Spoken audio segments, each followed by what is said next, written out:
Filthy old dealer like you doesn't get to play innocent. Officer Clay Briggs spat the words as he slapped Martha Ellison's pharmacy bag from her hands, prescription bottles scattering across the tile like contraband. His boot came down hard, grinding her arthritis medication until the label, her name, blurred beneath his heel. The sharp scent of his cologne mixed with the chemical sting of crushed pills, burning her nostrils as Doss yanked her arms higher, cuffs biting into fragile skin.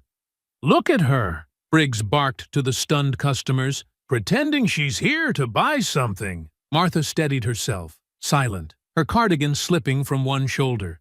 And Briggs, drunk on power, had no idea the woman he was dragging away was the mother of a federal agent who could dismantle his world. Before we go any further, comment where in the world you are watching from and make sure to subscribe because tomorrow's story is one you don't want to miss. Martha Ellison's silver Buick eased into a parking space outside Greenwood Pharmacy, the same spot she'd used for 20 years. The morning sun cast long shadows across the cracked asphalt as she gathered her purse and prescription list. Her arthritic fingers fumbled with the door handle before she finally pushed it open. The familiar bell chimed as she entered the pharmacy, nodding to Mrs. Peterson behind the counter, who had been filling prescriptions there since Martha was still teaching 3rd grade. The fluorescent lights hummed overhead, casting a harsh glow on the neat rows of medicines and supplies. "Good morning, Mrs. Ellison," called Tommy, the young stock boy who'd been one of her last students before retirement. "Need any help today?" "No, thank you, dear," Martha replied with a warm smile. "Just picking up my usual." She made her way down the center aisle, her sensible shoes clicking softly against the linoleum. The arthritis in her hip was acting up again, making each step a careful consideration. Her shopping list was simple: arthritis medication, diabetic test strips, and maybe some of those compression stockings on sale. The bell chimed again. 2 police officers entered, their boots heavy on the floor. Officer Briggs strutted in first, his chest puffed out like a rooster's, while Officer Doss followed, his eyes darting around the store. Martha barely noticed them as she reached into her purse for her coupon envelope. The envelope was stuck between her wallet and checkbook. Martha adjusted her purse on her shoulder, carefully extracting the thick packet of carefully clipped coupons she'd organized by category. As she did, she felt eyes on her. Looking up, she caught Officer Briggs staring intently in her direction. Martha returned to her shopping, moving down the vitamin aisle. The officer's footsteps echoed behind her, never more than an aisle away. Every time she glanced over her shoulder, there they were, watching. The hair on the back of her neck stood up. At the pharmacy counter, Martha handed over her prescriptions to Mrs. Peterson. "How's little Sarah doing in school?" she asked, trying to maintain her usual friendly demeanor despite her growing unease. "Oh, she just made honor roll again," Mrs. Peterson beamed. "She still talks about having you as her teacher." Before Martha could respond, Officer Briggs appeared at her elbow. His badge caught the fluorescent light as he loomed over her. "Ma'am, I need you to empty your purse." Martha stiffened, her spine straightening the way it did when unruly students needed correcting. "I beg your pardon?" "Empty your purse, now." His tone was harsh, demanding. "I will do no such thing," Martha replied, her voice firm but quiet. "I've been coming to this pharmacy for decades. I don't appreciate being treated like a criminal." Other customers stopped to stare. Mrs. Peterson stood frozen behind the counter, prescription bag half extended. Officer Doss moved to Martha's other side, effectively boxing her in. "Last chance," Briggs growled. "Empty it yourself, or we'll do it for you." Martha clutched her purse closer. "I know my rights. You have no cause to search my belongings." Officer Doss's hand shot out, grabbing Martha's arm. His fingers dug into her flesh through her cardigan sleeve. "Don't make this harder than it needs to be. Take your hands off me." Martha's voice rose with indignation. Decades of commanding classroom respect rang in her tone. I am a retired teacher, not some common criminal. Tommy stepped forward from where he'd been stocking shelves.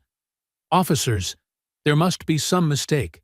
Mrs. Ellison is— Stay back, Briggs barked, causing the young man to flinch.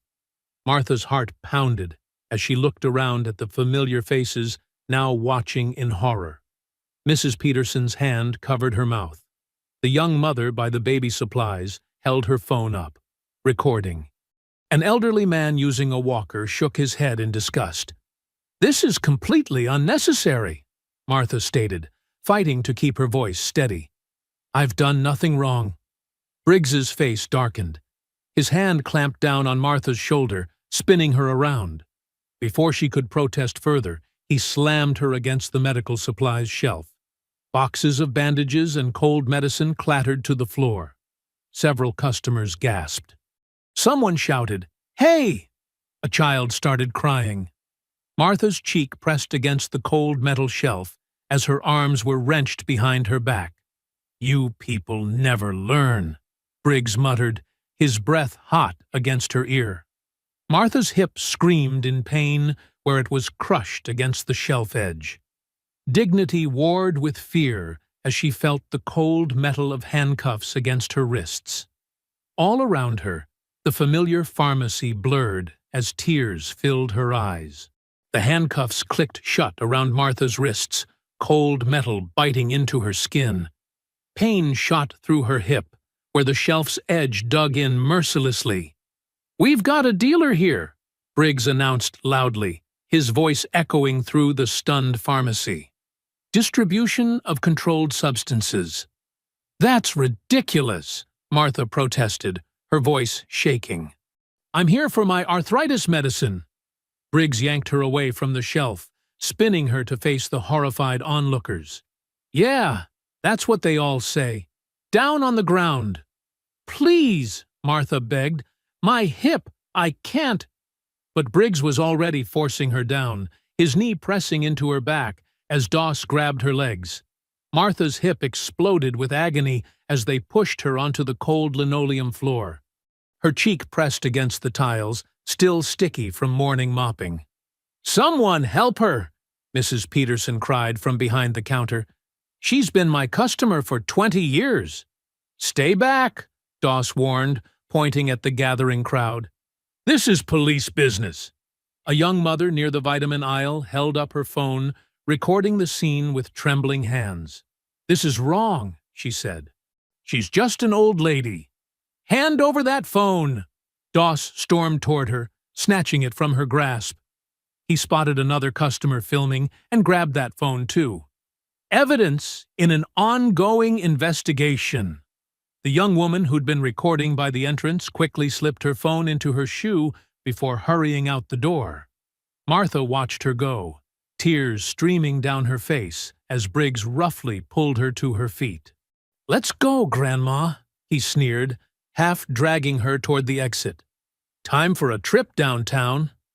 Martha's legs could barely support her weight. Each step sent shooting pains through her hip as they marched her outside into the bright morning sun.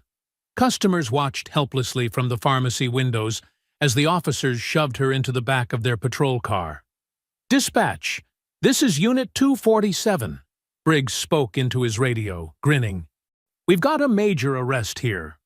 Elderly female suspect caught distributing at Greenwood Pharmacy." The car's interior was suffocating, reeking of stale cigarettes and sweat. Martha sat rigidly upright, refusing to let her tears fall as they pulled away from the curb. Her wrists throbbed where the handcuffs cut into them. "Playing innocent won't help you," Doss said from the passenger seat. "We know all about your little operation." "Been dealing long?" Briggs asked mockingly. "Using that sweet old lady act to avoid suspicion?" Martha stared straight ahead, her mother's words echoing in her mind. "Hold your head high when they try to break you." She'd lived through segregation, through decades of subtle and overt racism. But this, being treated like a common criminal in her own neighborhood, cut deep.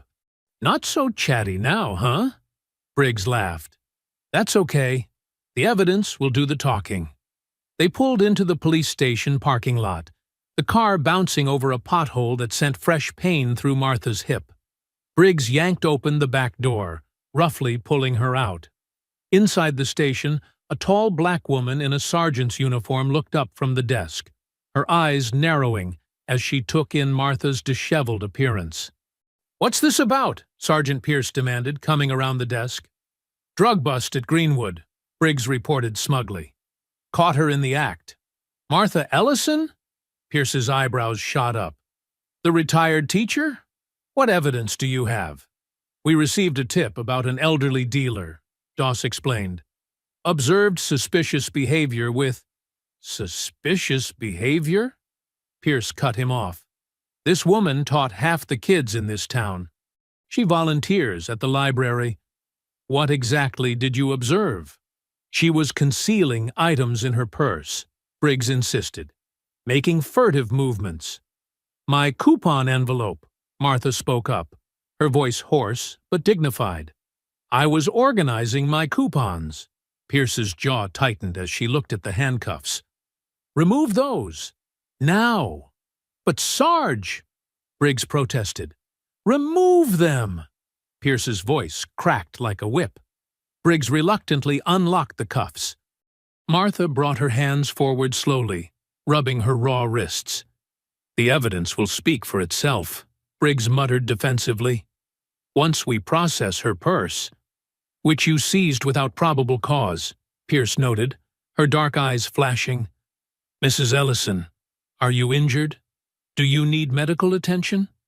"My hip," Martha admitted quietly. "When they pushed me down—" Pierce's expression hardened further. "Officers, wait in my office. Now." As they skulked away, she gently took Martha's arm. "Let's get you processed, Mrs. Ellison. I'm going to contact a supervisor about this situation immediately." Martha nodded wearily as Pierce guided her toward the intake area. "Please," she whispered, her voice barely audible. "Call my son." "Of course," Pierce assured her, supporting Martha's weight as they walked. "We'll get this sorted out." The fluorescent lights buzzed overhead, harsh and unforgiving, as Martha limped forward. Her carefully styled gray hair had come loose, her cardigan was wrinkled and dirty from the floor, but she kept her chin up. She'd taught generations of children to stand tall in the face of injustice.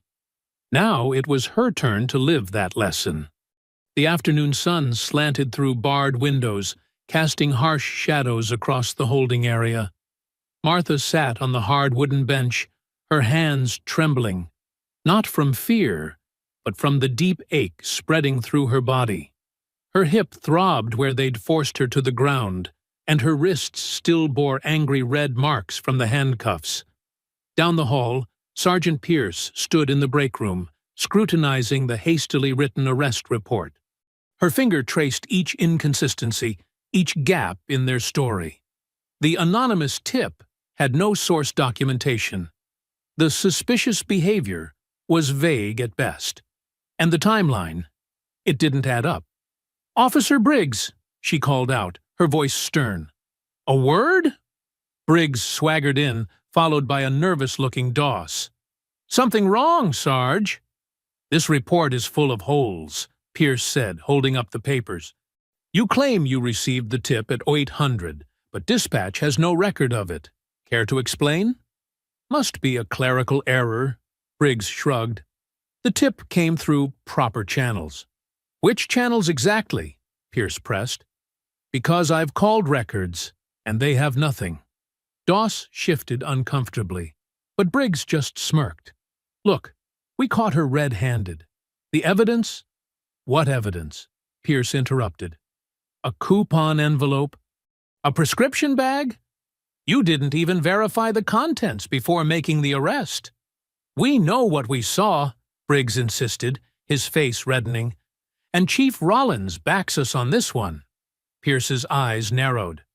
Of course the chief was involved. She'd seen this pattern before. Trumped-up charges, missing documentation, pressure from above. "Get out," she ordered. "Both of you." Once they'd left, Pierce walked back to where Martha sat. The elderly woman's dignity was evident even now. Spine straight, chin lifted, though her hands still trembled. "Mrs. Ellison," Pierce said gently, "I need your emergency contact information. Is there someone I can call for you?" "My son," Martha replied softly. "Daniel Ellison." Pierce's pen froze mid-stroke. The name hit her like a thunderbolt. Daniel Ellison, the FBI agent who'd investigated their department 3 years ago, digging into civil rights violations until the case mysteriously went cold. She'd testified for him back then, watching helplessly as evidence disappeared and witnesses changed their stories. "I'll call him right away," Pierce promised, her mind racing. This wasn't coincidence. This was targeted. In Washington, D.C., Daniel Ellison stood before a tactical map, wrapping up a briefing on cartel movements along the border. His phone buzzed in his pocket. Another voicemail. He'd check it after. It buzzed again. And again. "Excuse me," he said to his team, stepping into the hallway. 3 voicemails from the same Greenwood number. His stomach tightened as he played the first one. "Agent Ellison, this is Sergeant LaDonna Pierce from Greenwood PD. Your mother, Martha Ellison, has been arrested on suspicious drug charges. Sir, I believe this is related to previous matters. Please call immediately." Daniel's jaw clenched. He remembered Pierce, one of the few honest cops he'd encountered during his corruption investigation.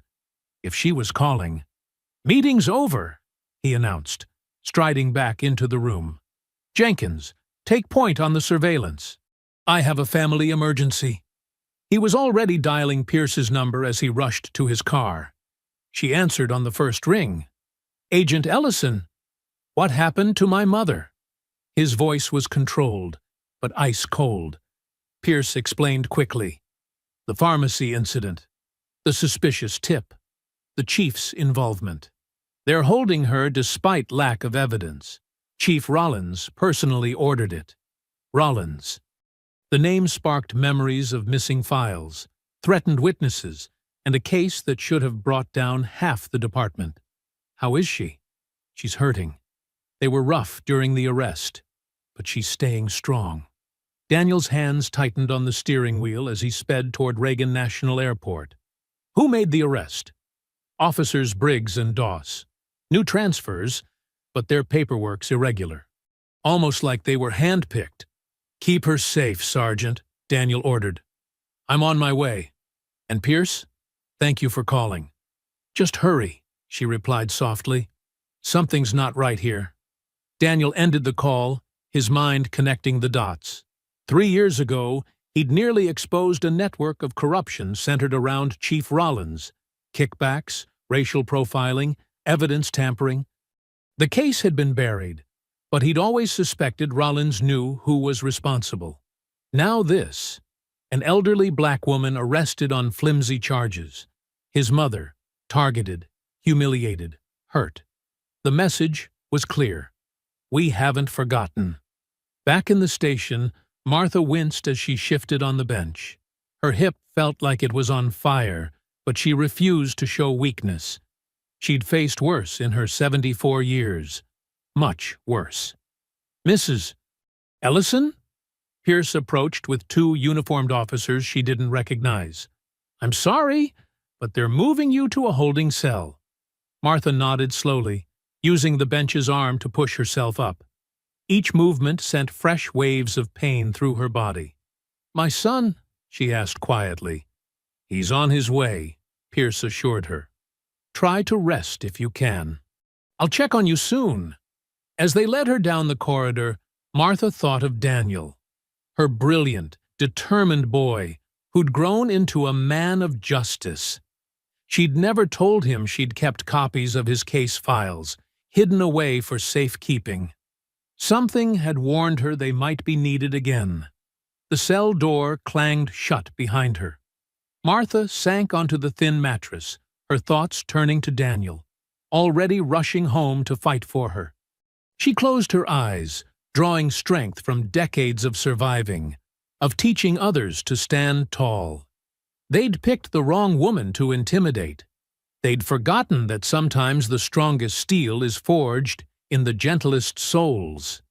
Miles away, Daniel settled into his airplane seat, his jaw set with cold determination. The flight attendant announced their departure for Greenwood Regional Airport. 3 hours. Just 3 hours. And then the fluorescent lights hummed overhead, casting a sickly glow across the station's administrative area. Sergeant Pierce sat at her desk, methodically working through Martha's release paperwork. Her pen moved with purpose as she documented the glaring lack of probable cause. No evidence collected, no contraband found. Witness statements contradicting officer's account, she muttered, building an ironclad case for immediate release. The clock on the wall read 6:45 p.m. Most of the day shift had cleared out, leaving behind the quiet efficiency of night staff preparing for their rounds. Pierce glanced toward the holding cells, knowing Martha was alone, hurting, and separated from her medication. "Just a little longer, Mrs. Ellison," she whispered, signing the final form with a flourish. The relative peace shattered as Chief Rollins burst through the door, his heavy footsteps echoing down the hallway. He wore his usual pressed uniform like armor, authority radiating from every polished button. "Pierce," he barked, "what's this I hear about release paperwork for the Ellison woman?" Pierce stood her ground, gesturing to the documented inconsistencies. "Sir, there's no probable cause to hold her. The arrest was improperly executed and—" "Improperly executed?" Rollins cut her off with a harsh laugh. "Officers Briggs and Doss conducted themselves exactly as trained. We received credible intelligence about prescription drug dealing. Chief, that intelligence isn't documented anywhere. I've checked every—" "Because it's part of an ongoing investigation," Rollins snapped. He snatched the release forms from her desk, tearing them in half. "Mrs. Ellison stays in custody pending narcotics analysis. That's an order." The night staff watched silently as Rollins stormed toward the break room where Briggs and Doss lounged. His voice carried clearly through the thin walls. "Outstanding work today, officers," he announced loudly. "This department supports proactive policing. You saw suspicious behavior, and you acted. That's exactly what we need." Pierce's hands clenched into fists as she watched Briggs preen under the praise. Doss at least had the decency to look uncomfortable, but he nodded along with his partner. "Thank you, Chief," Briggs replied smugly. "Just doing our job, keeping the streets clean." Pierce pulled out her phone, stepping into an empty interview room for privacy. Daniel needed to know about this development. He answered immediately. "I just landed," he said without preamble. "What's happened?" "Chief Rollins intervened personally," Pierce explained. "He's ordered your mother held overnight, claiming they're waiting on drug analysis. But Daniel," she lowered her voice further, "this feels coordinated. Briggs and Doss, they're not random transfers. Their personnel files are locked down tight. But I recognized Briggs's name from your old case notes." A long pause followed. When Daniel spoke again, his voice was cold steel. "The same network. They're all connected to what I was investigating 3 years ago." "Yes. And they're using your mother to send a message. Keep watching her, Sergeant. I'm on my way." Across town, in a cramped apartment bedroom, 23-year-old Jasmine Taylor sat cross-legged on her friend's bed, staring at her phone. The video she'd captured at the pharmacy played silently. Martha's dignified resistance, the brutal takedown, the officers' sneering faces clearly visible. "You have to post it," her friend Angela urged. "People need to see this." Jasmine shook her head. "You saw what they did to those other witnesses. They'll come after me. Then send it anonymously to the news or something." But Jasmine remembered Officer Briggs's threat to another bystander. Recording police activity can be considered interference with an investigation. Think about your family. She tucked the phone away, hugging her knees to her chest. I need to think about it. Make sure I do this right. The holding cells were quiet now, most temporary detainees having been released or transferred. Martha lay on the thin mattress, one hand pressed against her aching hip. The bruise there felt hot and swollen, but she refused to complain. They wouldn't get the satisfaction. Instead, she prayed, not just for herself, but for Daniel, racing through the darkness toward her. For Sergeant Pierce, trying to do right in a corrupt system. Even for those young officers whose souls had been twisted by power and prejudice. Lord, give us strength, she whispered. Give us justice. The night staff made their rounds, footsteps echoing on concrete floors.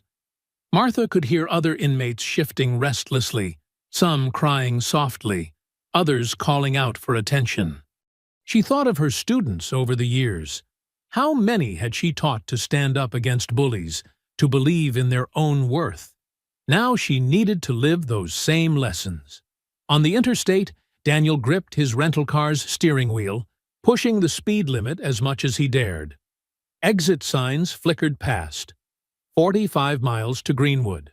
The same road he'd driven 3 years ago, chasing corruption that ran deeper than anyone suspected. His mother's face filled his thoughts, her gentle strength, her unwavering moral compass. She'd raised him alone after his father died, working 2 jobs while earning her teaching degree. She'd taught him that justice wasn't just about laws.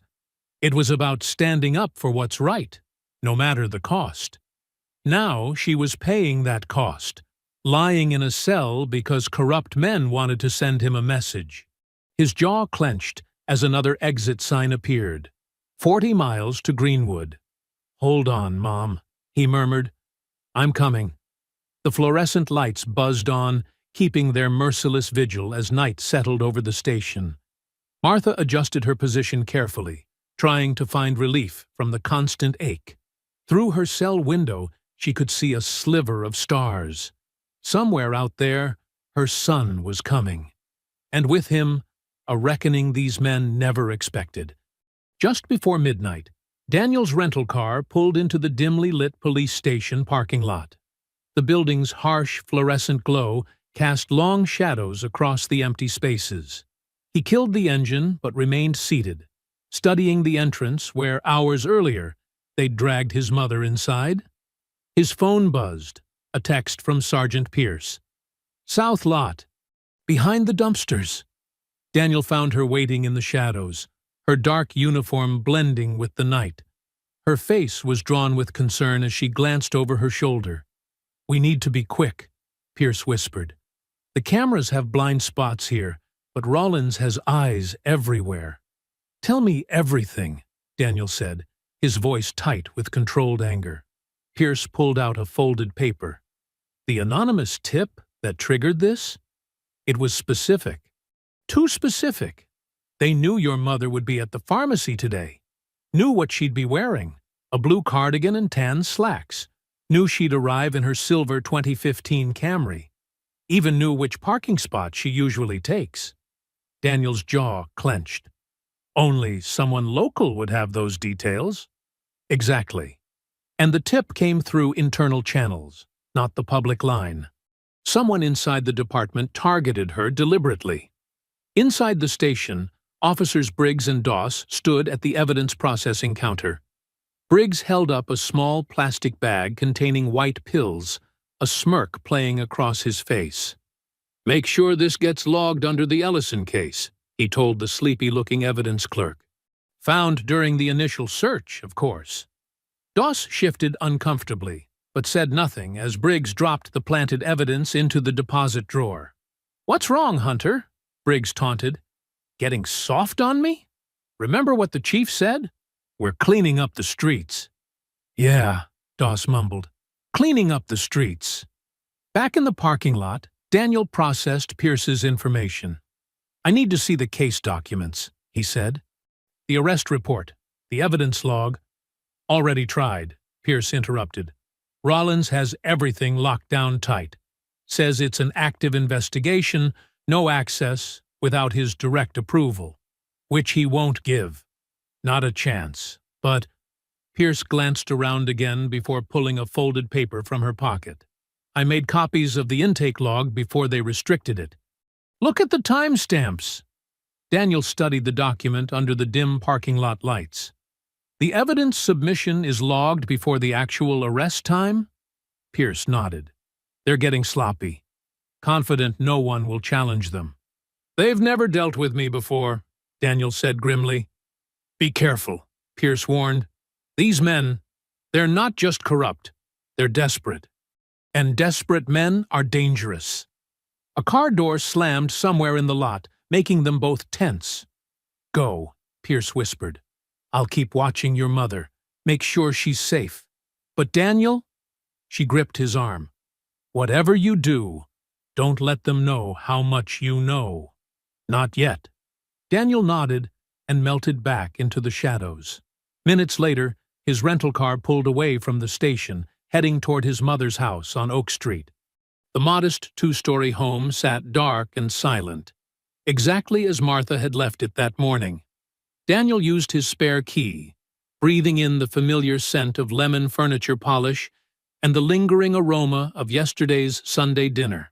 He moved through the rooms like a ghost, noting the half-finished crossword puzzle on the kitchen table, the gentle ticking of the grandfather clock in the hall, the family photos lining the walls. His mother's presence filled every corner, making her absence feel even more wrong. In the living room, Daniel stood before the mantel, staring at a photo of his mother surrounded by her last class of students before retirement. Their bright young faces beamed at the camera, adoring their teacher who had touched so many lives over her decades of service. His fists clenched as he imagined her now, lying on a hard jail cot, her hip aching from their rough handling. The same woman who had taught generations of children, who had raised him alone after losing her husband, who had never lost her faith in justice despite seeing so much injustice, now locked away on false charges by corrupt men drunk on power. The grandfather clock struck midnight, its deep chimes echoing through the empty house.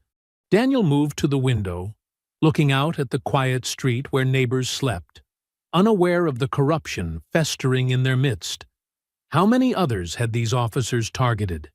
How many lives had they destroyed while Rollins protected them? The questions burned in his mind as he paced the familiar rooms, too wired to rest, despite knowing he needed to be sharp tomorrow.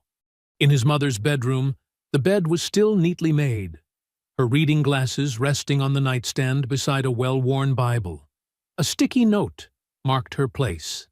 Psalms 37:6. He will make your righteous reward shine like the dawn, your vindication like the noonday sun. Daniel touched the note gently, drawing strength from his mother's unwavering faith. He would need that strength in the coming days. Back in the living room, Daniel stood in the pool of streetlight streaming through the window. Dawn was still hours away, but already his mind was mapping out the investigation to come. He would need to move carefully, gathering evidence while staying under Rollins's radar. One wrong move could put his mother in even greater danger. The house creaked and settled around him, its familiar sounds both comforting and accusing. This was his mother's sanctuary, and they had violated it by targeting her. By tomorrow, they would learn exactly what that meant. Looking at the family photos one last time, Daniel made a silent vow. When the sun rose, the truth would begin its journey into the light. His mother had taught him that justice requires courage, patience, and an unwavering commitment to what's right. Now it was time to put those lessons into action. The first rays of sunlight crept over Greenwood's horizon as Daniel strode through the police station's front doors. The morning shift was just starting, officers shuffling in with coffee cups and tired eyes.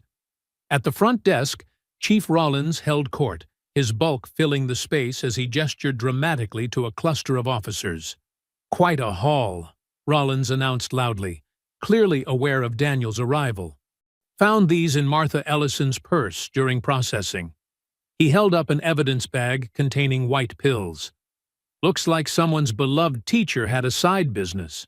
Daniel's hands tightened into fists at his sides, but his face remained carefully neutral. He'd been trained to control his reactions, to never let targets see his true thoughts. Still, hearing his mother's name dragged through mud made his blood boil. "Those weren't there during her arrest," Daniel stated flatly. Rollins's smile didn't reach his eyes. Now, I understand you're upset about your mother, but evidence is evidence. We're upgrading the charges to distribution of controlled substances." Officer Doss lurked at the edge of the group, unable to meet Daniel's gaze. Briggs, however, stood proudly next to the chief, practically preening. "My mother has never touched illegal drugs in her life," Daniel said. "She keeps detailed records of every prescription, every receipt." "Save it for court," Rollins cut him off. "Maybe she fooled you too. Sometimes the ones closest to us have the darkest secrets." Daniel turned away, his jaw clenched so tight it ached. He knew arguing would get him nowhere. Instead, he headed to his car and drove to the pharmacy, where early morning customers were already trickling in. Inside, the fluorescent lights cast the same harsh glow as yesterday when they'd assaulted his mother. Daniel approached several customers, showing his FBI credentials discreetly. "I'd like to ask you about what happened here yesterday morning," he said to an elderly man examining vitamins. The man's eyes darted nervously to the front counter. "Didn't see nothing," he mumbled, hurrying away. A middle-aged woman was more direct. "Look," she whispered. "Those officers, they've done this before. Last month they roughed up Mr. Washington when he was picking up his heart medicine. Said his prescription looked suspicious. Nobody did anything because, well, you know how it is here. Did you witness what happened to Martha Ellison yesterday?" "Everyone knows Miss Martha," the woman said. "Taught half this town's kids. But those officers, they're protected. Speaking up just brings trouble." At the pharmacy counter, Daniel requested to view security footage from the previous day. The pharmacist, a thin man with wire-rimmed glasses, wrung his hands anxiously. "There was an unfortunate incident with our security system last night," he explained. "The hard drive seems to have been corrupted. We lost everything from the past 48 hours. "Corrupted how?" Daniel pressed. "I really couldn't say. These things happen sometimes." The pharmacist's eyes kept darting to the store's front windows. Outside, Daniel noticed a patrol car cruising past, Briggs at the wheel. The message was clear. They were watching. Back inside, Daniel approached more witnesses. Most hurried away or claimed they hadn't seen anything. But one young mother spoke up, voice trembling. "Those officers were wrong," she said quietly, loading diapers into her cart. "Miss Martha was just standing there with her coupons. They treated her like a criminal for no reason. But my friend Amy, she got footage on her phone. They took phones from 2 other people, but Amy hid hers. Can you put me in touch with Amy?" The woman hesitated. "She's scared. This morning, someone left a dead rat in her mailbox. Could have been random, but it probably wasn't," Daniel finished. Meanwhile, across town, local news stations were running with the story. "Beloved former teacher accused in drug investigation," the headlines declared. Social media exploded with shocked comments. Some defended Martha, but others wondered if there was truth to the accusations. "You never really know people," one comment read. "Maybe she needed money for retirement." "My kids were in her class," another posted. "Hard to believe, but why would the police lie?" Daniel's phone buzzed with a text from Sergeant Pierce. "Rollins feeding stories to media, painting her as sophisticated dealer using teacher reputation as cover. Some people buying it." His mother had spent decades building trust in this community. Now Rollins was trying to destroy that trust in a matter of hours. Back at the pharmacy, Daniel made one last attempt to recover evidence. The overnight cleaning crew reported seeing men in uniforms accessing the security room around 3 a.m. But without proof, it was just another dead end. Standing on the sidewalk outside, Daniel's fists clenched as he watched another patrol car roll by. They were systematically erasing any trace of what really happened. The security footage, witness phones, even public opinion, all being manipulated in real time.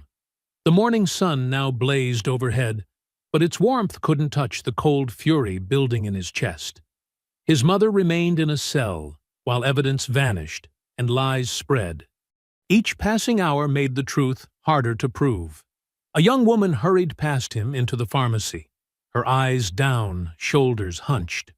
Daniel recognized the defensive posture of someone carrying a secret, wondering if this might be Amy with her hidden phone footage. But before he could approach her, she disappeared into the aisles, clearly terrified of being noticed. Late morning sunlight filtered through the blinds in Sergeant Pierce's cramped office as Daniel settled into a chair across from her desk. The space felt like a closet compared to the chief's expansive quarters down the hall, a daily reminder of where power truly resided in this department. Pierce glanced at her closed door before pulling a thick folder from her bottom drawer. "I've been keeping records," she said quietly, spreading documents across her desk. Every complaint, every incident report involving Briggs and Doss, the official versions, and what really happened. Daniel leaned forward, scanning the pages. His stomach turned as he read report after report. An 68-year-old man arrested while picking up blood pressure medication. A 71-year-old woman detained for suspicious behavior while organizing her pill organizer in her car. All black residents. All cases mysteriously dropped after brief holds in jail. "They target seniors specifically," Pierce explained, her voice tight with controlled anger. "Older folks are less likely to fight back, more easily intimidated. And who's going to believe they're drug dealers? It's the perfect cover for harassment." She pulled out another file, this one marked with red tabs. "These are the disciplinary write-ups that never made it to official records. Complaints about racial profiling, excessive force, planted evidence, all buried by internal affairs." Daniel copied down addresses and names, his pen moving swiftly across his notepad. How many victims stayed quiet? "Most of them," Pierce sighed. "After what happened to the ones who spoke up?" She slid another paper across the desk. A list of accidents that befell complainants. Broken windows, vandalized cars, anonymous threats. The afternoon sun beat down as Daniel drove through Greenwood's neighborhoods, knocking on doors. At each home, he found similar stories waiting to be told. "They said they found pills in my husband's jacket," Mrs. Washington shared, her hands trembling as she poured tea. "But James never touched drugs in his life. They held him overnight, then suddenly dropped everything. But the damage was done. Rumors spread. People looked at us different." Mr. Turner, a retired postal worker, spoke from his porch rocking chair. "Officer Briggs threatened to tell everyone I was selling my heart medication if I didn't sign their statement. Said no one would believe my side anyway." Each victim's story added another piece to the puzzle. The pattern was clear. False arrests, planted evidence, charges dropped after brief jail stays. But why? What was the end game? At the local diner, Daniel overheard heated arguments about his mother's case. The afternoon edition of the Greenwood Gazette lay on several tables, its headline screaming, "Respected Teacher's Double Life. Sources reveal history of drug distribution." "It's all lies," an elderly woman insisted to her companion. "Martha Ellison helped raise half this town's children." "Then why would the police arrest her?" her friend countered. "There must be something to it." Daniel's phone buzzed with texts from community members sharing similar debates erupting across town. Neighbors who'd known Martha for decades now questioned everything. Rawlins's smear campaign was working exactly as intended. Back in his car, Daniel reviewed his notes. One detail kept surfacing. Many victims mentioned being pressured to enter a specific rehabilitation program, New Day Recovery Center, after their arrests. He pulled up the center's financial records on his laptop. The pieces started clicking together. The rehab center had expanded dramatically over the past 2 years, with occupancy rates soaring. Their biggest source of referrals? The Greenwood Police Department. And their board of directors included several familiar names, including one that made Daniel's blood run cold: Thomas Rawlins, the chief's brother. The sun was setting when Daniel finally returned to his mother's house. He cleared space on her dining room wall, pushing aside her collection of class photos from 30 years of teaching. One by one, he began pinning up documents, connecting them with red string. Photos of Briggs and Doss at multiple arrest scenes. Witness statements describing identical tactics. Financial records showing the rehab center's profits. Disciplinary reports that vanished from official records. In the center, he placed his mother's booking photo, the latest victim in their scheme. They target vulnerable seniors, he muttered, making notes on the timeline. Plant evidence. Force them into expensive rehab programs. Profit from the fear and silence. The wall told the story clearly now. A conspiracy of corruption, with his mother caught in its web. But proving it would require more than circumstantial connections. He needed hard evidence that would stand up in court. Daniel stepped back, studying the complex web of crimes and victims he'd mapped out. His mother's face stared back at him from the center of it all, dignified even in her booking photo, refusing to be broken by their cruelty. Outside, a police cruiser rolled past the house for the 3rd time that hour. They were watching, waiting for him to make a mistake. But Daniel had learned patience in his years with the FBI. He would build his case methodically, gathering evidence piece by piece until their whole corrupt system came crashing down. The dining room wall, once covered with happy memories of his mother's teaching career, now displayed the dark truth of Greenwood's justice system. Each document, each photo, each connection brought him one step closer to exposing their scheme and freeing his mother. As night fell, Daniel remained at the wall, adding notes and drawing new connections. The truth was there, hidden in the patterns. He just had to prove it before they could bury the evidence and his mother's reputation forever. The message arrived on Daniel's secure email at dawn. I have proof of what they did to Mrs. Ellison. Meet me at Oak Grove Park, 8 a.m. Come alone. Daniel arrived early, parking his car where he could observe all approaches to the small playground. The morning air felt crisp, carrying the scent of fresh-cut grass. A few joggers passed, paying him no attention as he waited on a worn wooden bench.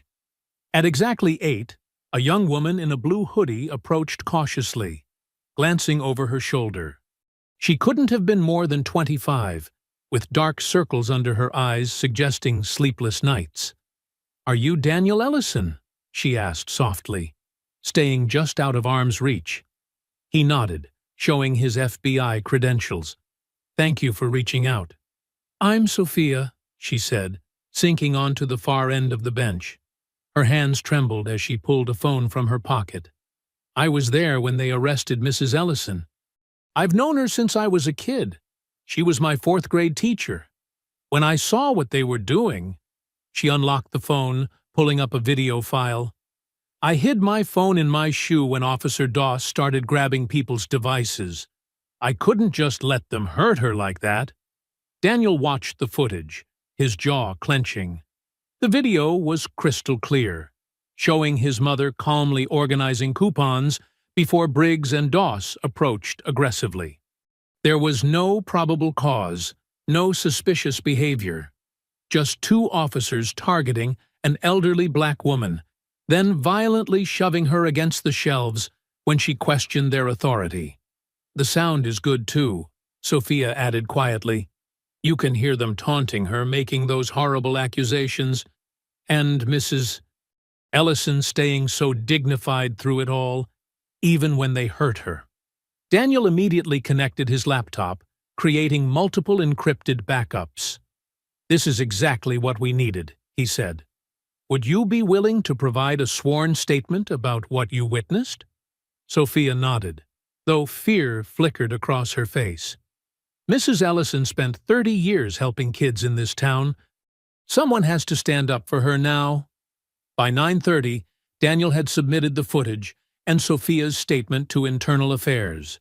The response was immediate. By 10, both Briggs and Doss were called in and placed on administrative leave pending investigation. Word spread quickly through Greenwood's tight-knit community. As Daniel drove to the station to check on his mother, he saw people gathering on the sidewalks, many carrying hastily made signs. "Justice for Martha Ellison," "Teachers deserve respect," "End police harassment," "Free Mrs. E." The crowd grew steadily, their voices rising in unified calls for Martha's release. Former students, parents, fellow teachers, faces from decades of Martha's service to the community joined together, demanding accountability. Inside the station, Daniel found Sergeant Pierce processing Martha's release paperwork, a satisfied smile playing at her lips. "Seems your evidence was pretty compelling," she said. "Chief Rollins is in damage control mode. The county commissioner's office is already asking questions." When Martha emerged from the holding area, she walked slowly but held her head high. Daniel gently supported her arm, noting how she winced from her bruised hip. But her eyes were clear and determined. "Thank you, LaDonna," she said softly to Pierce, "for being one of the good ones." The sergeant squeezed her hand. "I'm just sorry I couldn't stop this sooner." As they stepped outside, the crowd erupted in cheers. Martha blinked back tears at the sight of so many familiar faces. Students she'd taught decades ago, now grown with children of their own, all there to support her. "Mrs. Ellison!" Sophia pushed through the crowd, no longer hiding. "I'm so glad you're okay." Martha opened her arms, embracing the young woman. "My brave Sophia," she whispered. "I remember you always stood up for what was right, even in 4th grade." Sophia wiped her eyes. "You taught us that, Mrs. Ellison. You showed us what courage looks like." The drive home was quiet, Martha resting her head against the passenger window as familiar streets rolled by. Her house looked exactly as she'd left it Monday morning, her garden still waiting to be watered, her mail neatly collected by concerned neighbors. Daniel helped her inside, fixing her favorite tea and ensuring she took her medication. The ordeal had exhausted her, though she insisted on sitting in her kitchen for a while, reacquainting herself with the comfort of home. "I knew you'd come," she said softly, patting Daniel's hand. "When they put me in that cell, I just kept thinking, my boy will make this right." "They never should have touched you," Daniel replied, his voice tight with controlled anger. "But it's over now. You're home." As evening settled over Greenwood, Martha finally admitted she needed rest. Daniel helped her up the stairs to her bedroom, where fresh sheets and familiar pillows awaited. She changed into her comfortable nightgown, while he adjusted her curtains and turned down the bed. "My good son," she murmured, as he tucked the blankets around her shoulders. "Always taking care of your mama." Daniel kissed her forehead, breathing in the familiar scent of her lavender soap. "Get some sleep, Mom. I'll be right downstairs if you need anything." Martha closed her eyes, settling into her own bed for the first time in 2 days. Outside her window, crickets chirped their evening song, a peaceful counterpoint to the tension and fear of the jail cell. She was home, she was safe, and justice was finally beginning to turn in her favor. Daniel sat at Martha's dining room table early Thursday morning, surrounded by stacks of documents. Steam rose from his coffee cup as he methodically organized the evidence against Briggs and Doss. The morning sun cast long shadows across his work, printed screenshots from Sophia's video, sworn statements from witnesses, and the disciplinary records Pierce had provided. He rubbed his tired eyes, checking his watch. 7:15 a.m. Martha was still sleeping upstairs, finally getting proper rest in her own bed. The sound of birds chirping outside provided a peaceful backdrop as he typed up the formal complaint. Officers Briggs and Doss demonstrated clear misconduct and excessive force in their unlawful arrest of Martha Ellison, age 74, he wrote, keeping his language precise and professional despite his personal involvement. Video evidence shows no probable cause for the initial confrontation. His phone buzzed. A text from Pierce. IA investigators arriving at 9. They want to review everything. Daniel spent the next hour refining his documentation, creating clear timelines that showed the pattern of abuse. He included statements from other elderly residents who'd faced similar profiling, their stories painting a disturbing picture of systematic harassment. At 8:30, he heard Martha's bedroom door open. "Daniel?" she called softly from upstairs. "Down here, Mom," he answered. "Can I bring you some breakfast?" "I'll come down," she said. "Need to get moving anyway." He listened to her slow progress on the stairs, noting how the injury to her hip had affected her normally steady gait. When she appeared in the dining room doorway, she was fully dressed in one of her neat teaching outfits, pressed slacks and a powder blue sweater. "You don't have to get dressed up, Mom," he said. "You should rest today." She shook her head, lowering herself carefully into a chair. "I won't let them make me hide in my nightgown. I have dignity." Daniel fixed her usual breakfast, toast with jam, scrambled eggs, and her morning pills. As she ate, he explained about the internal affairs meeting. "They're taking this very seriously," he assured her. "Sophia's video leaves no room for doubt about what happened." Martha nodded, spreading jam methodically on her toast.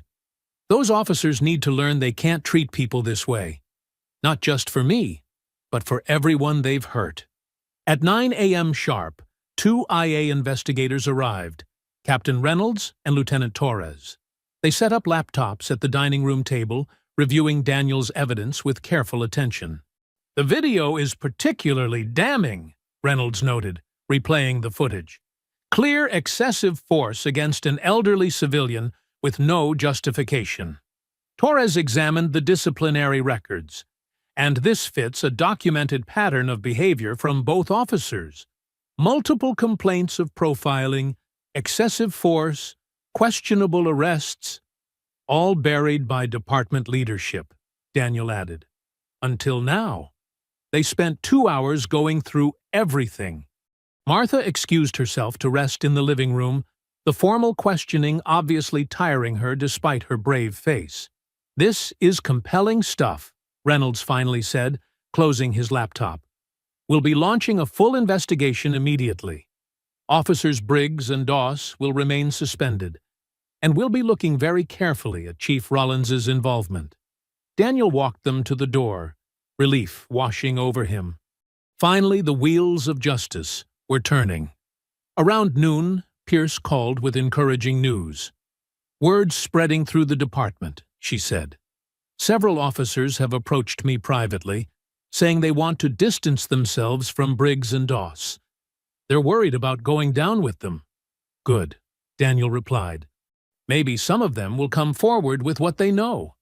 Throughout the afternoon, neighbors stopped by with food, casseroles, soups, fresh bread. Mrs. Johnson from next door brought her famous chicken noodle soup. Tom Baker, whose daughter Martha had taught years ago, delivered a homemade lasagna. Each visitor expressed their support, their anger at what had happened, their relief that things were being made right. Martha insisted on sitting on the front porch to greet them, wrapped in a shawl against the cool spring air. Her presence seemed to reassure the community. She was home, She was healing. Justice was coming. "Look at all this food," she marveled, as Daniel stored containers in the fridge. "We won't have to cook for weeks." By evening, Daniel felt genuinely optimistic for the first time since Monday's arrest. He heated up Mrs. Johnson's soup, and he and Martha ate together at the kitchen table. "This reminds me of when you were little," Martha said, smiling over her bowl. "You'd sit right there doing homework while I made dinner. You always made sure I had good food and a quiet place to study," Daniel replied. "Now it's my turn to take care of you." After dinner, Daniel checked the fridge. "We're low on milk and bread," he said. "I should run to the store before they close. Will you be okay for a little while?" "Of course," Martha assured him. "Mrs. Johnson is right next door if I need anything, and I feel much better today." Daniel grabbed his keys, giving her a quick kiss on the cheek. "I won't be long, just going to grab a few basics." "Drive safely," she called as he headed for the door. The evening was pleasant, with a soft breeze carrying the scent of blooming dogwoods. Daniel climbed into his car, making a mental grocery list. After the tension of the past few days, a simple errand felt almost normal. He pulled out of the driveway, unaware that the fragile peace they'd achieved was about to shatter. Daniel pulled into his mother's driveway at 11 p.m., grocery bags rustling in the passenger seat. The house was dark except for the porch light. He grabbed the bags and headed for the door, looking forward to putting away the groceries and getting some sleep. His phone buzzed. Pierce's name flashed on the screen. "Daniel, they've reversed everything," she said, her voice tight with urgency. "The IA reviewer suddenly resigned an hour ago. Chief Rollins just declared the footage inadmissible." Daniel froze on the porch, keys in hand. "What? They can't do that. We have multiple copies, witnesses. They're claiming evidence tampering. Rollins issued a department-wide memo. Briggs and Doss are being reinstated immediately." Headlights suddenly flooded the driveway. 3 police cruisers pulled up, lights flashing. Officers poured out, weapons drawn. "Pierce, they're here," Daniel said quickly. "At my mother's house."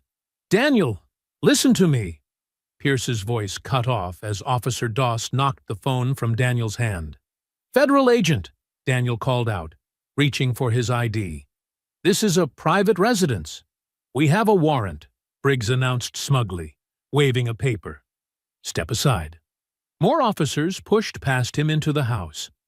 Martha appeared at the top of the stairs in her nightgown, gripping the railing.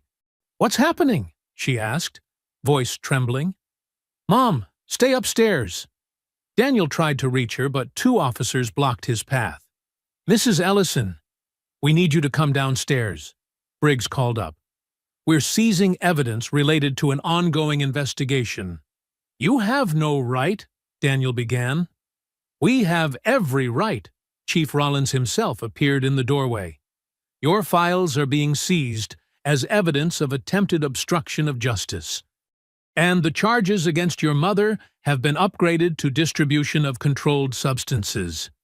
Officers were already ransacking the dining room, sweeping Daniel's carefully organized evidence into boxes. His laptop disappeared into an evidence bag. "Daniel?" Martha's voice was faint. He turned to see her swaying at the top of the stairs. "Mom!" He pushed past the officers as Martha's knees buckled.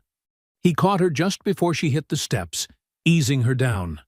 Her face was ashen, her breathing rapid and shallow. "I need an ambulance," he shouted. "She needs medical attention now." Rollins nodded to an officer, who radioed for EMS. Daniel cradled his mother, checking her pulse while chaos erupted around them.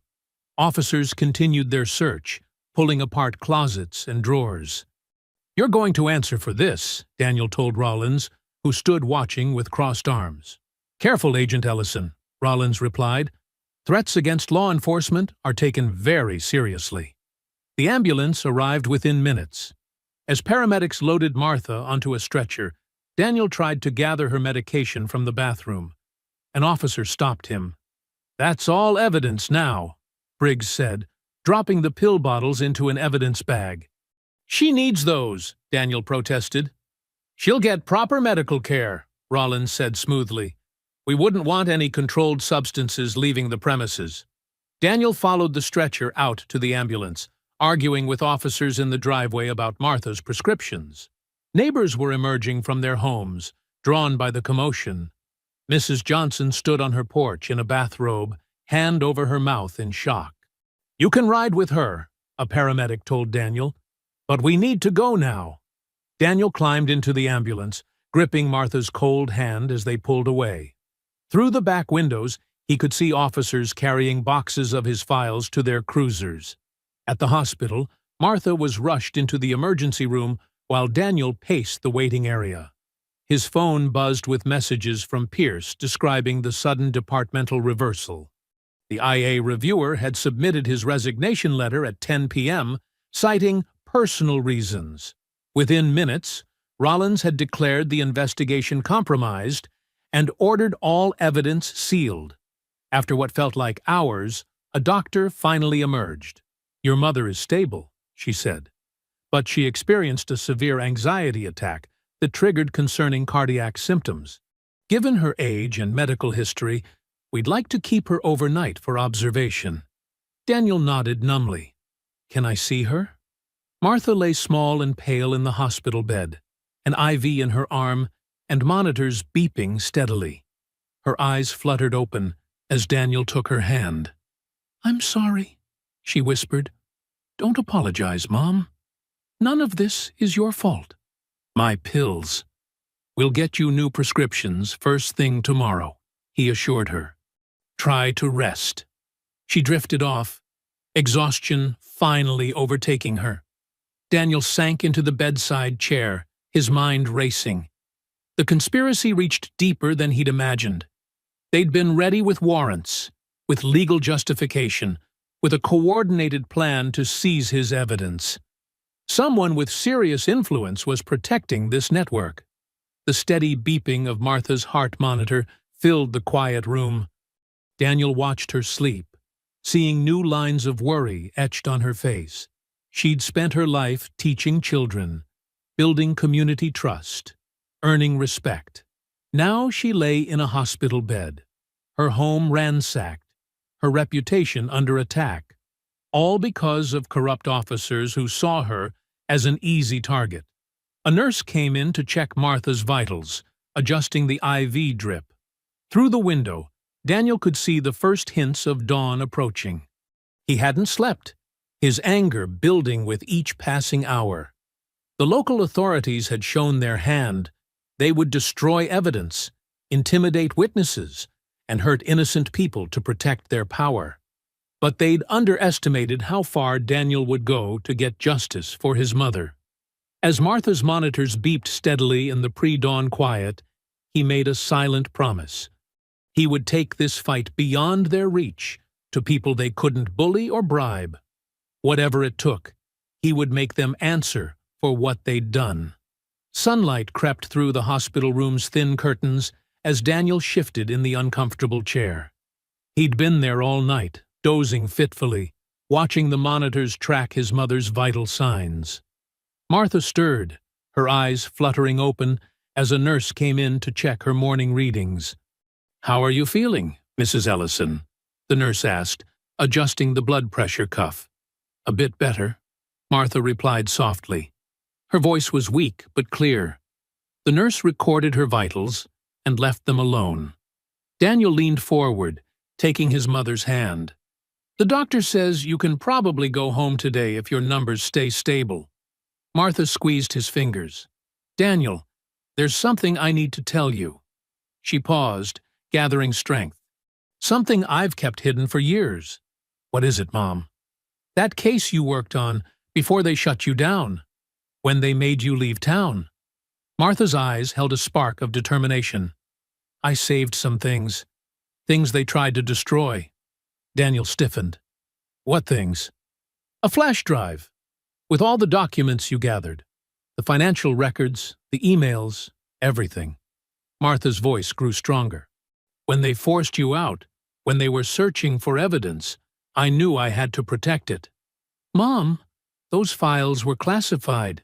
If they'd caught you, I'm your mother, she said simply. I wasn't going to let them bury the truth. Not when I saw what it was doing to you. Daniel ran a hand through his disheveled hair. Where is it? At home. In my old biscuit tin, the one with the roses. Under the bottom panel. Martha described exactly where to find it. I kept it all these years, hoping someday. She trailed off, exhausted. Rest, Mom. I'll be back soon. Daniel kissed her forehead and hurried out. The morning was bright and cool as he drove to Martha's house. Yellow police tape still crossed the front door from last night's raid. Daniel ducked under it, noting the chaos inside. Drawers hanging open, papers scattered, furniture askew. He made his way to Martha's bedroom, where the antique dresser stood against the wall. The biscuit tin was exactly where she'd described, pushed to the back of the bottom drawer. Daniel's hands shook slightly as he pried up the false bottom. There, wrapped in tissue paper, lay a small flash drive. He sat heavily on the bed, staring at it. 5 years ago, he'd been building a case against corruption in the Greenwood Police Department. He'd uncovered concerning patterns, selective enforcement, evidence tampering, financial irregularities. But before he could complete the investigation, political pressure had forced the FBI to reassign him. All his evidence had supposedly been destroyed, except his mother, quiet and watchful, had saved the most damaging pieces. Daniel plugged the drive into his phone, heart pounding. File after file appeared, spreadsheets tracking suspicious payments, emails discussing quotas and target demographics, photos of officers meeting with private prison representatives. And there, in document after document, was Chief Rollins's name, his signature, his fingerprints all over the corruption. The scope was staggering. The department had been systematically profiling and arresting vulnerable residents, particularly elderly black citizens, to feed a pipeline of profitable rehabilitation programs. Rollins and his allies skimmed money at every step, from initial arrests to court fees to privatized probation. More damning still were the financial records, regular payments from shell companies tied to treatment centers, kickbacks disguised as consulting fees, a whole shadow economy built on destroying lives for profit. Combined with the pharmacy footage showing Martha's assault, plus the witness statements he'd gathered, it painted an undeniable picture. This wasn't just local corruption, it was a civil rights conspiracy spanning years. Daniel carefully secured the drive and headed back to his car. His phone buzzed. Sergeant Pierce. "They're trying to transfer your mother's case to county court," she said without preamble. "Rollins is pushing for immediate arraignment." "Let them try," Daniel replied. "I'm about to take this so far above their heads they won't know what hit them. Be careful. Rollins is calling in favors, trying to block any outside investigation. His influence doesn't reach where I'm going with this." Daniel started the car. "Keep me posted on any moves they make." "Will do. And Daniel, whatever you found, make it count." He drove back to the hospital, mind racing with next steps. The evidence on the drive gave him grounds to bypass local authorities completely. He could take this straight to the DOJ's Civil Rights Division, trigger a federal investigation that Rollins couldn't stop. Martha was sitting up when he returned, looking stronger. A breakfast tray sat untouched beside her. "Did you find it?" she asked as he settled into the chair. Daniel patted his pocket where the drive rested. "You kept all of it. Every document, every record." He took her hand. "Mom, why didn't you tell me sooner?" "I was protecting you," she said. "They'd already hurt your career once. I wanted to be sure it would make a difference." Her eyes met his. "When they arrested me, when I saw those same officers still hurting people after all these years, I knew it was time." Daniel leaned close, keeping his voice low despite the empty room. "Everything's about to change," he whispered. What you saved. It's exactly what we need. They can't hide from this anymore. Martha's fingers tightened around his. The morning sun streamed through the window, warming her face. For the first time since her arrest, she smiled. A small, fierce smile that reminded Daniel where he'd gotten his determination. The flash drive in his pocket held the key to dismantling years of corruption. His mother's quiet courage in preserving it would finally bring justice, not just for her, but for every victim of Greenwood's broken system. Daniel stepped into the sterile hospital hallway, his footsteps echoing against the linoleum floor. He walked past the nurse's station to a quiet corner near the emergency exit, where he could make a secure call without being overheard. The flash drive felt heavy in his pocket. 5 years of evidence about to shatter Greenwood's corrupt power structure. He dialed a number he'd memorized years ago, reserved for cases involving systemic civil rights violations. After 2 rings, a familiar voice answered. Special Agent Teresa Martinez. Martinez, it's Daniel Ellison. He kept his voice low, watching the hallway. I need the Civil Rights Division Task Force. It's about Greenwood. Ellison?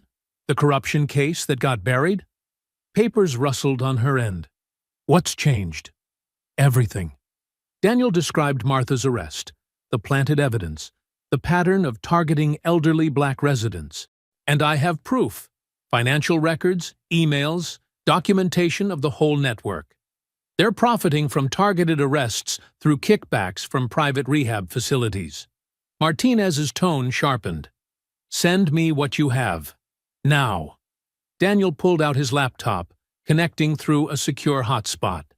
He uploaded the most damning files first. Spreadsheets tracking payments to Rollins, emails discussing arrest quotas by neighborhood, photos showing officers meeting with rehab center executives.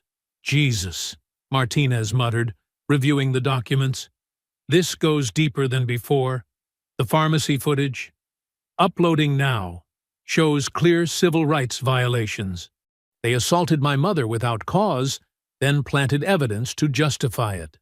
More voices joined Martinez's line, senior DOJ officials reviewing the evidence in real time. Daniel heard fragments of their discussion. Clear conspiracy, systemic targeting, immediate intervention required. After 20 tense minutes, Martinez returned. We're authorizing federal action. A task force will move at dawn tomorrow. Keep this completely quiet. We need total surprise. Understood. Daniel glanced toward Martha's room. What about my mother's charges? They'll be dropped the moment we take control. Make sure she stays safe tonight. And Daniel? Well done preserving this evidence. You've given us everything we need. After ending the call, Daniel sent a secure message to Sergeant Pierce. Federal intervention coming. 0500 tomorrow. Prepare trusted officers only. Her reply was immediate. Copy. Will ensure cooperation from reliable personnel. Watch your back until then. Daniel returned to Martha's room, where she was picking at her lunch tray. The hospital had agreed to keep her overnight for observation, which now seemed like a blessing. She'd be safer here during the raid. Everything okay? She asked, noting his expression. Better than okay. He sat beside her, speaking softly. The Justice Department is moving in tomorrow. All those files you saved? They're exactly what was needed to prove the whole conspiracy. Martha set down her fork, eyes bright. They're really going to do something? A federal task force is coming at dawn. Rollins, Briggs, Doss, they won't know what hit them. He squeezed her hand. You won't have to worry about those charges anymore. It's over. Tears welled in Martha's eyes. All these years, watching them hurt people, feeling so helpless to stop it. You weren't helpless, Mom. You were smart, patient. You kept the truth safe until the right moment. A nurse entered to check Martha's vitals, interrupting their conversation. Daniel used the time to monitor secure messages from Pierce. She was quietly preparing a small group of trusted officers who'd help the federal team secure the station and prevent evidence destruction. Across town, unaware of the approaching storm, Chief Rollins sat in his office celebrating. He'd called in every favor, pulled every string to shut down the investigation into Martha's arrest.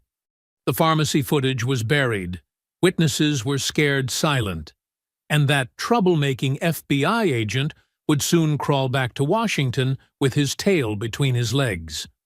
Rollins poured himself another drink, savoring his victory. He'd call the rehab center tomorrow, arrange another batch of referrals to keep the money flowing.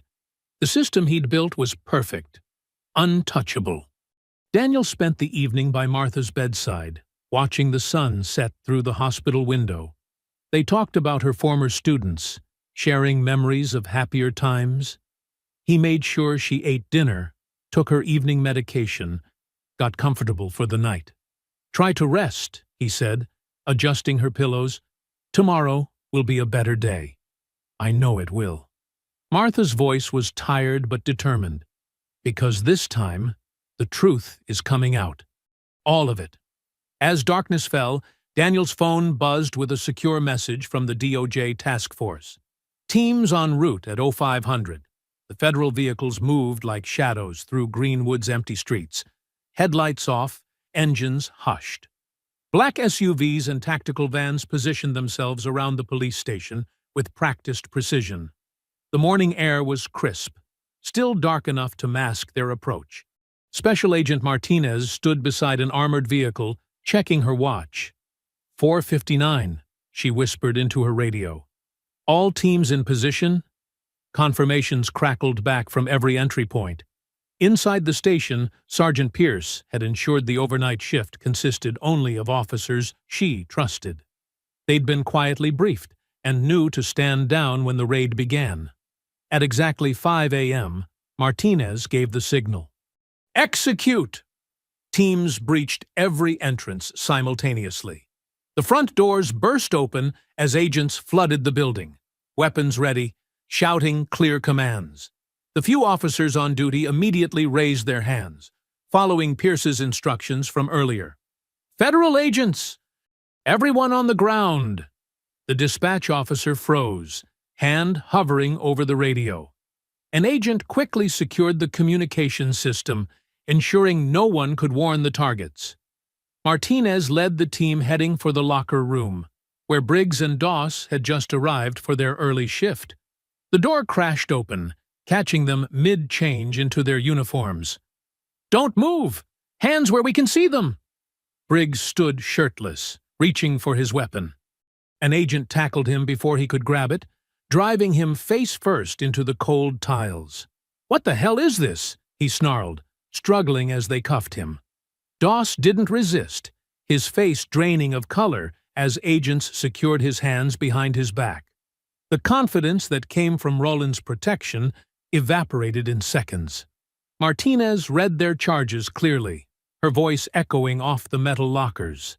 "Officers Clay Briggs and Hunter Doss, you're under arrest for civil rights violations, conspiracy, evidence tampering, false imprisonment." The list continued as agents hauled them to their feet. Both men were still half-dressed, their uniforms hanging open, badges clattering to the floor. The same badges they'd abused to terrorize innocent people now lay abandoned, stripped of their false authority. Across town, another team surrounded Chief Rollins's house. They watched through thermal imaging as a figure inside suddenly began moving rapidly. Rollins had been tipped off by his home security system. He burst through his back door in rumpled pajamas, clutching a briefcase. 3 agents emerged from the shadows, weapons trained. "Freeze! Federal agents!" Rollins skidded to a stop, the briefcase tumbling from his grip. Papers scattered across his wet lawn, financial records he'd tried to destroy. An agent grabbed his arms, forcing him to his knees in the dewy grass. "Chief Thomas Rollins," the lead agent declared, "you're under arrest for conspiracy, corruption, obstruction of justice." Back at the station, Pierce calmly directed federal agents to filing cabinets and computer systems containing years of evidence. Officers who'd stayed silent out of fear began stepping forward, describing how Rollins had forced them to participate in his schemes. "He made us target specific neighborhoods," one young officer explained, voice shaking. "Said if we didn't meet his quotas, we'd lose our jobs or worse." The sun rose over Greenwood to find news vans already gathering. Local stations broke into regular programming with live coverage. Helicopter footage showed federal vehicles surrounding the police station. Reporters rushed to set up cameras as agents led out the first prisoners. Briggs and Doss emerged into harsh morning light, now fully dressed but shackled. They kept their heads down as cameras flashed, capturing their walk of shame. The officers who'd acted so powerful while assaulting Martha now looked small, diminished. Minutes later, Rollins appeared in the back of a federal vehicle. He'd been allowed to dress, but his usual polished appearance was gone. His face was ashen as he realized his carefully built empire was crumbling in real time. Inside Martha's hospital room, Daniel stood by the window, watching the live coverage on a wall-mounted TV. Martha sat up in bed, gripping his hand tightly as they witnessed justice unfolding. After years of alleged corruption, the reporter announced, federal agents have arrested multiple Greenwood police officers on civil rights charges. Sources say the investigation uncovered systematic targeting of elderly black residents. Tears rolled down Martha's cheeks as she watched Rollins being led into the federal courthouse. "All those people he hurt," she whispered. "All those families. They'll have their day in court now," Daniel assured her, squeezing her hand. "Every victim will be heard."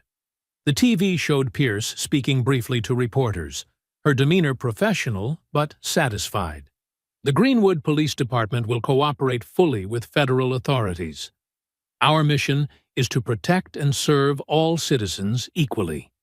That trust was broken, but today we begin rebuilding it. More officers were coming forward by the minute, providing statements about Rollins's kickback scheme with the rehab center. The conspiracy was unraveling faster than anyone expected, each revelation leading to new charges. Martha wiped her eyes, watching the coverage with a mix of relief and vindication. "I never thought I'd see this day," she said softly. "When they arrested me, I felt so powerless. But now—" "You were never powerless," Daniel replied. "You were stronger than all of them. You kept the truth safe until it could do the most good." They watched together as federal agents carried box after box of evidence from the station. Decades of corruption exposed to daylight at last. The newscrawler announced that Martha's charges had been dropped, along with dozens of other cases tainted by the conspiracy. Outside the hospital window, Greenwood was waking up to a transformed reality. The power structure that had seemed untouchable just days ago now lay in ruins, its architects led away in chains before a watching world. The afternoon sun warmed Martha's face as Daniel wheeled her out of the hospital's main entrance. Her bruises were fading, but the emotional scars would take longer to heal. Still, there was a new strength in her posture, the quiet dignity of someone who had faced injustice and emerged victorious. "The community center?" she asked as Daniel helped her into his car, noticing their direction. "Just for a little while," he smiled, carefully securing her seatbelt. "Some people want to see you." As they pulled into the parking lot, Martha's eyes widened. Cars filled every space, spilling onto the grass. People stood in clusters outside the entrance, many holding homemade signs. "Welcome home, Mrs. Ellison," read one. "Justice prevails," declared another. "Daniel, what is all this?" "This is Greenwood showing its true heart, Mom." He helped her into the wheelchair, and as they approached the entrance, the crowd parted respectfully. Inside, the community center's main hall was packed. Familiar faces from decades of teaching filled the rows. Former students, parents, colleagues. They rose as one when Martha entered, applause thundering off the walls. Sergeant Pierce stood near the podium, now wearing a temporary chief's badge. She'd been appointed to lead the department's restructuring. Behind her sat several DOJ officials and community leaders. A distinguished woman in a federal prosecutor's suit approached the microphone. "Good afternoon. I'm Catherine Walsh from the Department of Justice Civil Rights Division. We're here today not just to celebrate justice being served, but to apologize for how long it took." She turned to face Martha directly. "Mrs. Ellison, what happened to you was an unconscionable abuse of power. Your dignity in the face of such treatment has inspired changes that will protect countless others.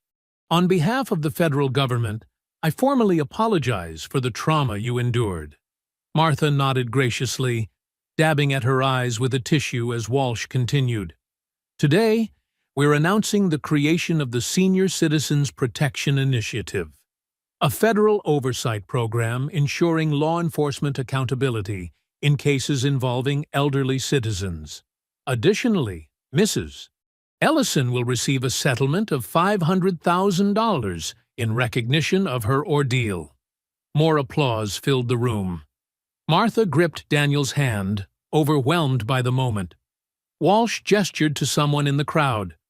"We'd also like to recognize another hero in this story." The young woman who had filmed the arrest stood nervously. Martha immediately wheeled herself forward to embrace her. "Amy Martinez showed tremendous courage," Walsh explained. "Without her quick thinking and bravery in preserving that footage, this case might have ended very differently. Ms. Martinez, the DOJ would like to present you with our Civilian Justice Award." Amy accepted the plaque with trembling hands. "I just did what Mrs. Ellison taught me in 3rd grade," she said softly into the microphone. "Stand up for what's right, even when you're scared." Fresh tears spilled down Martha's cheeks as her former student hugged her again. Pierce took the podium next. "The Greenwood Police Department is undergoing a complete restructuring. We've already implemented new training protocols, established a citizen oversight committee, and created mandatory reporting procedures for any use of force against elderly or vulnerable residents." She paused, her voice growing firmer. "The old guard is gone. Officers who stayed silent out of fear are coming forward. We're building something new, a department worthy of this community's trust." A DOJ deputy director approached Daniel. "Agent Ellison, your work here has been remarkable. We'd like you to head our new Elder Justice Task Force. Your experience and dedication make you the perfect choice to lead this initiative nationally." Daniel looked at his mother, who nodded encouragingly. "I'd be honored," he replied. Community leaders took turns outlining other reforms: body cameras for all officers, regular civil rights audits, new diversity requirements for hiring. Each announcement drew appreciative murmurs from the crowd. Martha's former teaching colleagues presented her with a plaque naming the high school's Community Service Award in her honor. "Every year," her old principal explained, "a student who demonstrates extraordinary moral courage will receive the Martha Ellison Stand for Justice Award." The formal ceremony gradually shifted into a community celebration. People lined up to hug Martha, share stories, offer support. Elderly residents who'd faced similar profiling but had been afraid to speak up now gave their statements to DOJ officials, knowing they'd finally be heard. Pierce approached Martha privately during the reception. "The pharmacy has a surprise for you," she said. "They've dedicated their consultation area as the Martha Ellison Community Corner. It's a safe space where seniors can get help with prescriptions and resources without fear." After several hours, Martha was visibly tiring, though her spirit remained bright. Daniel began wheeling her toward the exit, but well-wishers kept stopping them to express their support. "Let's get you home, Mom," he said gently, noticing her fatigue. The drive home was quiet, both of them processing the day's emotions. As they turned onto Martha's street, she gasped softly. Every porch light was on, and dozens of neighbors stood in her front yard. Daniel helped her up the walkway as people called out warm greetings. Inside, her kitchen had been transformed. The counters overflowed with casseroles, fresh fruit, baked goods, enough food to feed her for weeks. Get well cards and flowers covered every surface. Her next-door neighbor, Mrs. Patterson, stepped forward. "We've arranged a schedule," she explained. "Someone will check on you every day until you're back to full strength. We take care of our own here in Greenwood, the right way." Martha sank into her favorite armchair, surrounded by tangible proof of her community's love. The cards before her carried messages of support, apology, and determination to build a better town. Through her window, she could see children playing freely on the sidewalk, no longer fearful of police cars passing by. Daniel watched his mother's eyes grow heavy with grateful exhaustion. The day's events had demonstrated what he'd always known, that justice, while sometimes delayed, was unstoppable when good people stood together. His mother's courage had transformed not just their town, but would soon protect vulnerable seniors across the country. Sunday morning sunlight streamed through Martha's kitchen window, casting a warm glow across her worn wooden table. She stood at the counter, her movements deliberate as she prepared her morning tea. The familiar ritual felt different now, more peaceful, more assured. Daniel sat at the table, scanning news headlines on his tablet. "The federal investigation has already uncovered connections to 3 other precincts," he said. Rawlins's network was bigger than anyone imagined. Martha nodded, bringing 2 steaming mugs to the table. All those years of hurting people, thinking they could get away with it forever. She wrapped her hands around her cup, drawing comfort from its warmth. Sometimes the longest roads lead to the most important destinations. "Speaking of roads," Daniel said carefully, "how do you feel about heading to the pharmacy today?" Martha's hands tightened slightly on her mug, but her voice remained steady. "It's time. I won't let fear keep me from living my life. I'll be right beside you," Daniel assured her. They drove the familiar route to Greenwood Pharmacy, Martha sitting straighter as they approached. The building looked different somehow, less threatening, more like the community fixture it was meant to be. As they parked, Martha noticed new security cameras had been installed, part of the town's reforms. "Good," she murmured. No more lost footage. The automatic doors slid open with their familiar chime. The same sound that had once marked the beginning of her nightmare now welcomed her into a transformed space. The store manager, Mr. Peterson, hurried forward immediately. "Mrs. Ellison," he said, his voice thick with emotion, "I can't express how deeply sorry we are for what happened here. We failed you that day, but we're committed to making this right." Martha accepted his words with grace. "Thank you, Thomas. We all have a part in building a better community." He gestured toward the consultation area. "We'd like to show you something." Where there had once been stark white walls and utilitarian shelving, a warm corner had been created. Photos spanning decades showed Martha in her classroom, at community events, and receiving teaching awards. Newspaper clippings highlighted her achievements. Teacher of the Year, Community Leadership Award, 40 years of service to Greenwood youth. A plaque mounted prominently read, "The Martha Ellison Community Corner, where dignity, respect, and service meet. Dedicated to a woman who taught us all how to stand tall." Martha's eyes misted as she read messages posted by former students and community members. "Mrs. E taught me more than math. She taught me courage. Your classroom was the first place I felt truly seen. 3 generations of my family learned integrity from you." Current pharmacy staff had gathered nearby, many of them former students themselves. A young pharmacist stepped forward, tears in her eyes. "I was here that day," she admitted. "I was too scared to speak up. I'll carry that shame forever. But I promise you, nothing like that will ever happen here again." Martha hugged her gently. We learn. We grow. We do better. That's all anyone can ask. As they moved through the store, other customers smiled and nodded respectfully.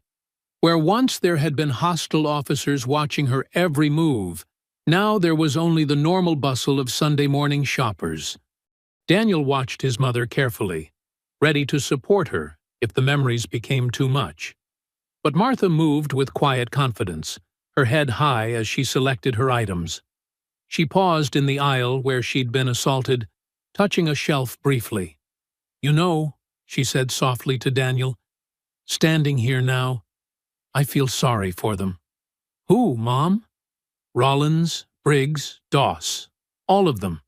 They were so small inside, so afraid of losing their power, they forgot how to be human. She straightened a few items on the shelf. Teaching taught me that bullies are always the most frightened people in the room. At the checkout counter, the clerk refused to let Martha pay.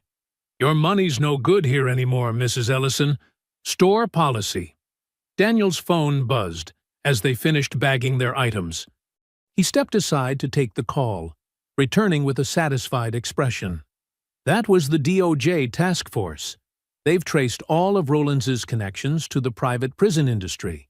The whole network is falling apart. 17 arrests across 3 states so far. Martha nodded, unsurprised. Light always finds its way through the cracks. As they prepared to leave, Mr. Peterson approached again. Mrs. Ellison, we're starting a senior outreach program, helping older residents understand their medications, navigate insurance, access resources. Would you consider serving on our advisory board? We need voices like yours. I'd be honored, Martha replied. Every step forward matters.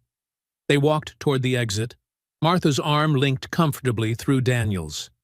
The automatic doors slid open with their musical chime. The same sound that had marked the beginning of her ordeal now signaled a new chapter. Young Amy Martinez was entering as they left. She beamed at Martha, proudly wearing her DOJ Civilian Justice Award pin. Good morning, Mrs. Ellison. I'm starting my shift at the community corner today. Then it's in good hands, Martha smiled.